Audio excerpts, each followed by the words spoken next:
Before we get into today's video, please quickly check to see if you're subscribed. It's totally free and allows you to never miss one of our stories. I would have warned the Void Blades how stupid they were if I didn't hate them so much.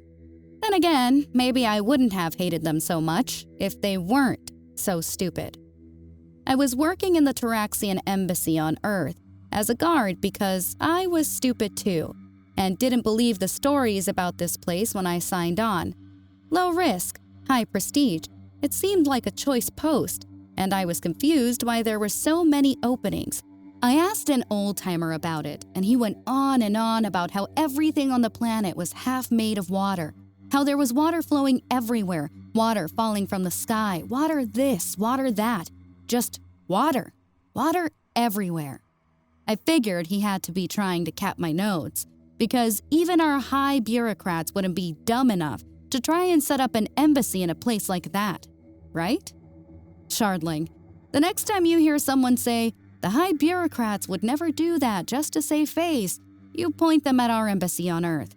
We could have just constructed a space station or a crystust, even a base on their moon. You know they have a perfectly good dry moon just sitting there? There's even a handful of nice sandy spots on the planet itself where there's hardly any water at all.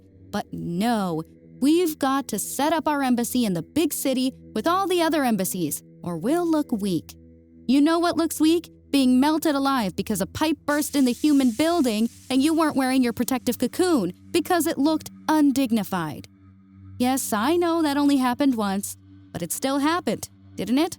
At least, it couldn't have happened to a more deserving pebblehead. Ambassador Lithrow was the sort of cracked crystal that comes along once a century.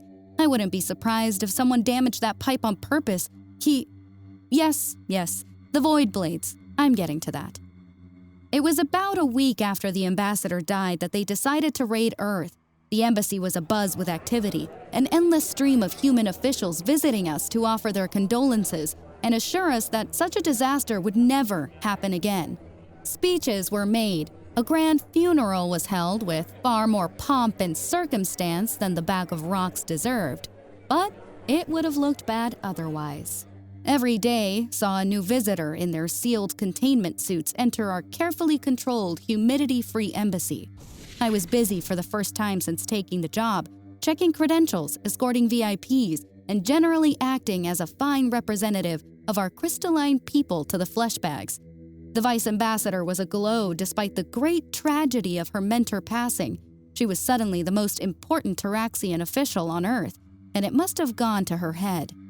Whether it would last was another story, because the home world was scrambling to find someone to fill Lithrow's roles, and it didn't sound like it was going to be poor old Stasha. She didn't know that, though. No one was stupid enough to tell her. Stupid, which brings me back to the Void Blades. Everyone in Taraxian space has heard of the humans. Whether or not you believe all of the stories about them, you know they've got a lot to do with water. You might not believe they swim in the stuff or drink it, and believe me, they do. But you know if you see a human, water's nearby. Water. The stuff that dissolves our crystalline carapace like acid. The stuff that's anathema to us. The deadliest substance in the universe. The stuff that humans love so much, half of them carry it around in bottles with them. Now, knowing all that about humans, how stupid do you have to be to try and fight them hand to hand? Because that's how the Void Blades fight. The Void Blades got their name from the fact that their base is a space station somewhere in deep space, and the fact that they sharpen their upper arms until they're like glittering razors. They usually stick to raiding other space stations or ships they force to drop out of FTL with compression webs. They board the unlucky station or ship and slice up the crew with their arms before grabbing whatever they can and returning to their lair.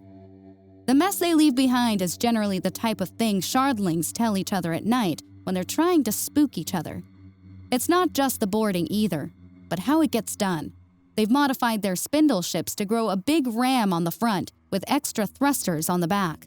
Those things are like fangs made of diamond, sparkling in space one moment, then biting into your ship and disgorging psychotic pirates the next. Most crews are ill-equipped to fight a boarding action like that in the modern day. The Void Blades are pirate scum, but they're still Taraxians. Not many can stand up to us in close combat, and most weapons that can pierce our crystalline carapace will also go right through a bulkhead. Except, of course, water. But who'd be crazy enough to carry that around with them? Who would be crazy enough to live surrounded by the stuff? What sort of unholy terror would be mostly made up of water? So shard-damned stupid.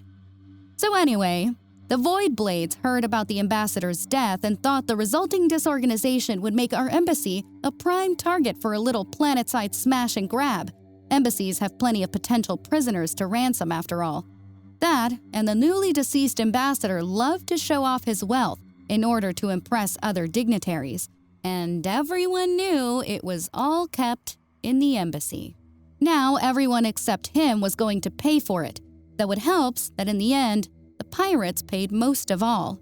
I'm betting that much like myself, they didn't believe most of the stories about the humans. They probably figured a raid on Earth itself would make their reputation even scarier. Oops, as the humans say. I was escorting a group of them through the embassy at the time. The humans, I mean. A human general and his guards were supposed to meet with one of our generals and, well, me. Except the general was running late. So Ambassador Stasha told me to take the humans on a tour of our embassy and disguise the lengthy delay as some sort of customary courtesy. I don't think they bought it, but it would be the last thing on their minds pretty soon.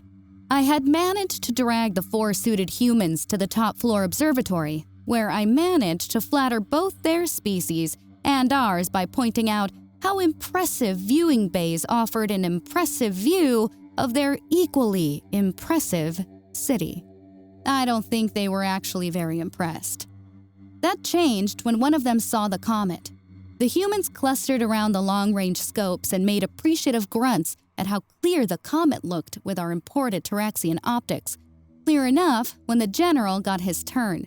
He quickly noted that it wasn't a comet at all, but a ship making atmospheric re-entry. It grew from a burning speck to a blazing dagger the size of a street in just a few seconds. A Void Blade Fang ship on a collision course with the frown lawn of our precious embassy. The humans barely had time to find cover before the Fang ship slammed into the ground, shaking the building with impact tremors. The windows shattered, and I winced as a wave of humid air came rolling in. The sensation wasn't quite painful, but it wasn't pleasant. Exposure to humid air took hours to progress beyond mild irritation, so I knew I had time. My immediate thoughts were on the ship, though. I knew what it was in an instant, and knew what would be happening next. Their plan to get in was actually fairly impressive. They fitted one of their Fang ships with specialized gravity gear to ram the whole thing into the ground like a gigantic drop pod, generating just enough impact force for a disruptive entrance while keeping the ship undamaged and preventing the usual big crater when something that size falls from orbit. Human orbital defenses are fierce, but not that fast. This approach allowed them to land quickly without exposing themselves to the humans' infamous K-series defense satellites. Landing so close to their target also gave them more time to take advantage of the shock and awe of having a spaceship land right next to you without warning. It was terrifying, and the Void Blades loved terror. The sides of the Fang ship burst apart and the pirates swarmed out, a horde of crystalline centaurs with 4 arms glittering in the sun. I briefly exhaled in relief because we were on the top floor and perhaps would have more time than others. But then several of them suddenly bounded up into the sky, jumping impossibly high to crash through windows. I recognized the brief purple haze that indicated the use of a Verk jump pack. "Get away from the windows!" I shouted to the humans, stomping over to the far wall myself. "Get your guns, they'll be—" There was a deep thrumming sound, another telltale sign of a jump pack in operation. And then 6 Void Blades were in the room with us. They stood just in front of the shattered windows with smiles as sharp as their blades. They moved forward, keening a high-pitched battle cry as they clashed their arms together in anticipation of the bloodletting to come. They had intended to cut us up in traditional Void Blade fashion. The thought occurred to me to warn them, but I figured if they hadn't listened to anyone else, there was no chance they'd listen to me. And as I said, I did hate them. I didn't take a post on Earth to do actual fighting. Don't get me wrong, I did my job. I'm not a coward, and I don't want someone getting shattered just because I was slow on the draw. I just prefer to get paid for doing nothing. A human once said something like, "A rolling stone gathers no moss." Since coming to Earth, I found that I like moss, and I hate rolling. But sometimes, you gotta do what you gotta do. I heard a human say that too. I knew better than to use my M rifle against a fellow Tyraxian, so I drew my sidearm, a Tremari shattergun, and opened fire. I managed 6 shots before the pirates reached us, 3 of them hitting a single luckless void blade. The reactive resonance rounds took a second to get to work. Then, the hulking brute broke apart into a pile of sharp crystal shards as the chain reaction tore his molecular structure apart. I felt a momentary flash of pride, but when his buddy reached me and I was busy blocking blade swipes with the harder areas of my carapace, I was too focused on survival to feel nice. It had been years since I'd had to fight another Tyraxian, and unlike the Void Blade, I hadn't mutilated my upper arms to excel at close combat. What I did have, though, was an uncommonly good stroke of luck. While we were grappling, one of the Pebblehead's blades cut through one of our long-range optic viewers, a high-powered viewer. A high-powered viewer that had earlier been turned on by the exploring humans. The current began to flow into the pirate the moment his arm blade sheared through the device's core. He shook and managed a strange yell like hissing steam. The electric shock stunned the pirate long enough for me to scrabble back and bring my shattergun up again. There were 2 rounds left in the weapon, and I discharged them both. My opponent was nothing but crystal dust in mere seconds. Again, there was no time for pride. I heard a scream and realized one of the humans had been gruesomely cut open, a spray of red coating the void blade that had done the deed. The pirate laughed in triumph, then screamed as the blood began to eat away at the glossy white sheen of his carapace. In a panic, he tried to wipe the stuff off himself and cut himself open with his own bladed arms. More blood seeped into the cut and began to dissolve his innards. He screamed louder and collapsed, thrashing wildly in a futile attempt to get clean. But it was too late. The human was already dead, but even so, he had killed the pirate. In the chaos of battle, it took the Void Blades a moment to realize what was happening. Another of their number managed to land a vertical slash across one of the general's bodyguards. The soldier's footwork had been fast. It was only a shallow cut, a crimson line against the stark white of the containment suit. The human merely grunted in pain and kept firing his sidearm, metal castings skittering against the polished stone floor one by one as they fell from the weapon. The bullets just bounced off of the pirate's hardened carapace, but the Void Blade screamed anyway. The blood that had coated his blade arm was eating away at the bioorganic weapon, leaving it a useless stump without an edge. The human soldier saw this and made a quick movement with his hand. He grunted in pain, and a second before, I realized what he was doing. He'd covered his hand in his own blood, then grabbed his enemy by the throat. The Void Blade managed a strangled scream as the soldier melted through his airway, hacking away at the warrior with his remaining blade. This only hastened his demise as more human blood sprayed on him, leaving deep grooves as it melted past his thick carapace. The Void Blade stopped moving a moment later, the valiant human warrior still weakly breathing even after the numerous lacerations he'd received. Don't ever let anyone tell you that the flesh bags aren't tough. I was busy trying to reload my shattergun during all this. As my lower pair of arms worked to get the rounds into the weapon, my optic nodes were frantically trying to keep tabs on everything going on. The general had dropped to a knee next to his injured bodyguard. I saw him pull something from his belt and realized it was a med pack, and the high-ranking officer was going to try and save his underling's life. It would be nice to get a leader like that on Tyraxia. I saw another guard start to unseal his helmet as quickly as he could. I wondered why, but it soon became obvious. You know what's worse than trying to fight a creature with acid for blood? Trying to fight a creature with acid for blood that can spit acid at you. I didn't know it at the time, but those containment suits The humans visited the embassy in weren't specially made or designed for such visits. They were just run-of-the-mill spacesuits given a quick retrofit and prettied up for the diplomats. I didn't know that, but the humans did. And do you know what the humans build into their spacesuits? A system for drinking water.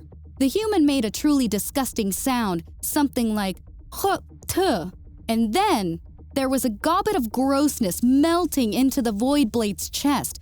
The intimidating warrior stopped his assault as all his fellows had done, and futilely tried to carve the moisture out of himself before it sunk too deep. But doing so fell into the human's palm.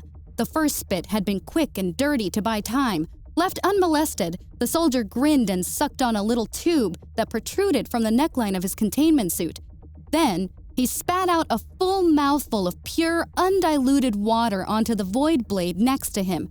The fizz of Taraxian carapace reacting to water filled the air and the pirate collapsed, howling in pain for a few precious seconds more.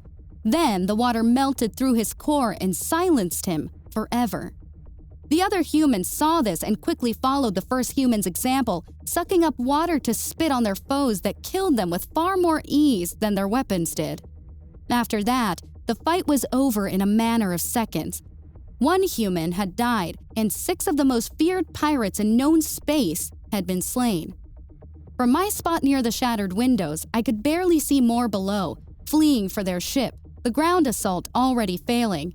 I don't know how they expected to get it off the ground in time to escape. Perhaps when planning this out, they thought their victory would be so complete they could take their time leaving. Perhaps they thought they could steal a ship from the embassy and sneak out. Perhaps they were just stupid. The humans were keen to leave and press the attack. Their general waved his gun and called for me to join him, but I politely refused. "What's the matter, soldier? Too good to die for your country?" he asked. "Sort of. I don't mind fighting pirates," I said, bending the truth only a little and hoping my auto-translator wouldn't fail. I then pointed to the floor, slick with dissolved pirates and water puddles. I was surrounded by liquid death. "I do mind dying because of a wet floor. I'll rejoin you once the janitorial staff rescues me with a micromop." I would have kept my word, but by the time the embassy sent someone up with the required equipment, the fight was long over. Not only because of the valorous and melty fight put up by our brave embassy guards and their human counterparts, but because the pirates had split their forces in an attempt to gather more loot. An entire Fang ship had landed for this operation, but only 2 squads had attempted to overrun the embassy. The rest had decided to try raiding the city and the other embassies within it. They didn't fare any better. The Void Blade's bloodlust had been their ally in countless attacks, giving them a psychological edge that few could match. They were infamous for how deaf they were to pleas for mercy, how cruel they were with their cutting tortures, how sadistic their delights were. This time, it was their undoing. They burst from their crashed ship into the city like a clacking crystal tide, attacking whoever they could reach the fastest. Like so many raids before, they intended to kill indiscriminately, slashing apart any humans they could find to spread terror and confusion. This, they did. For about 20 seconds, then their war cries turned to cries of pain and panic, their razor-sharp arms melting the more they cut with them. Some of them had fled immediately, and these were the ones I had seen from my perch, running into their grounded ship with only 1 pair of arms now. Others made an attempt to continue the raid despite such a catastrophic beginning, but it was feeble. They drew M-pistols or venom guns and tried to cause havoc at range. Even though they had seen their fellows get dissolved by the watery blood of the humans, they had also seen the guns of the human police simply bounce off of them. Surely, if they could simply keep the fleshy monsters at a distance, they could win the day.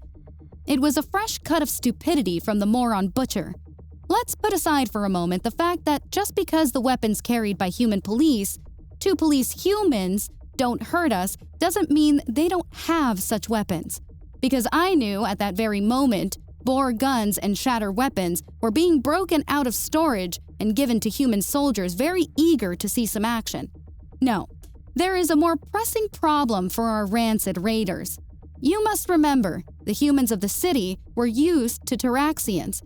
They had seen our catastrophic attempts to build our embassy in the traditional Taraxian way with crystal growths. They had heard about our fear of water. Most importantly, they had read the very recent news about how a face full of water was enough to kill our most glorious ambassador. The Void Blades depended on not giving their victims time to grab their weapons and fight back, but the humans had everything they needed all around them. Once the initial confusion about why their crystal buddies had turned their upper arms into swords and were chopping them up wore off, the counterattack began. One Void Blade charged a human partaking in what they call gardening, the raising of plant life for recreation and food. Plants that need a lot of water. The stupid shard saw the hose in the human's hands too late, and only for a second realized what the liquid flowing out from it was. Then the gardener simply turned the flow on him and melted him down to toxic goo that promptly wrecked his little flower bed. Do you understand how pathetic that is? This feared pirate's last kill was a bunch of flowers. It was the best he could do. Another Void Blade had been running down a street in front of one of the big human residence halls. Apartments, they call them. A big fat guy leaned out of a third-story window and just dumped a huge bucket of water on him as he ran past. It was high up and there was wind. Not all of it hit. Enough of it did, though. The pirate collapsed, twitching as his upper half was eaten away to the core in multiple places. Another, so I'm going to have to explain this one, the humans have these things called clowns.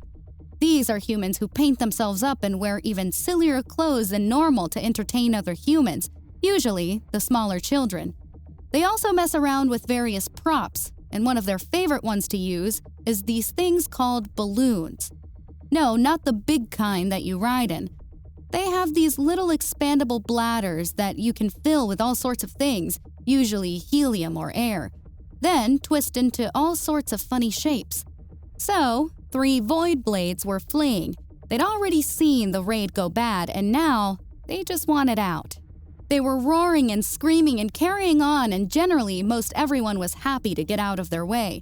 Everyone but one human with huge baggy pants, a fake red nose, an outrageous wig, and enough grease paint to coat a shuttle. The Void Blades don't know what to make of him at first. They shout and holler and wave their blades around, but the clown just smiles, waves, and pretends to open up an invisible chest with an excited look on his face. The Void Blades stopped and stared, completely at a loss.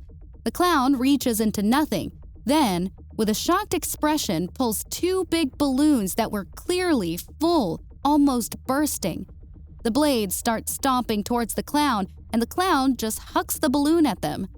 They burst the minute they touch the spiny crystals that dot the blade's upper carapace, drenching the 2 pirates in water. Enough water that they hardly have time to scream before they melt away into puddles of goo, with crystal chunks here and there. The lone remaining pirate was stock still, mouth open. He stared at the clown, who strolled right up to the 12-foot-tall monster and waved bye-bye with an exaggerated grin. Then he stuck out his chest. A fake flower he had attached to his suspenders nailed the blade in the face with a stream of water. As the pirate fell back screaming, his face melting away, the clown pulled a horn out from an oversized pocket, honked it, and dashed to a nearby bush. There, damn it. Don't look at me like that, I'm telling the truth. You can see the records for yourself. There, he pulled out a huge tricycle with a basket brimming with water balloons. The last image we have of him is riding away laughing, and to this day, no one knows who he was. There was also one older human who had been calmly sipping a drink in one of those fancy glasses they like to use. He'd just walked out of his home to see what the fuss was about. Without missing a beat, he walked up behind one of the pirates brandishing their gun and tapped him on the back. When the Void Blade whirled around, ready to shoot, the old man just threw his drink in his face.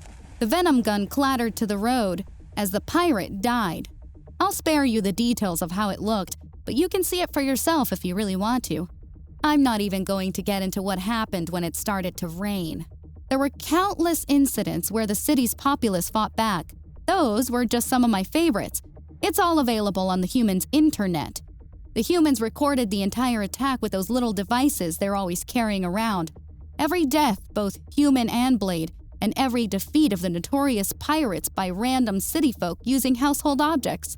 A good thing, because as gory as we Taraxians find those tapes, they completely destroyed the reputation of the feared Void Blades.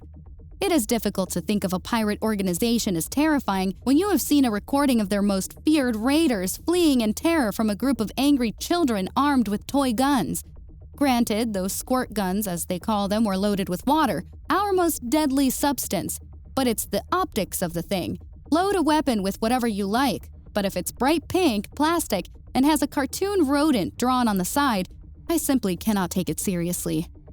It was the best sort of justice to see the pirates that had been a thorn in Taraxia's side for decades get routed by children with a harmless toy.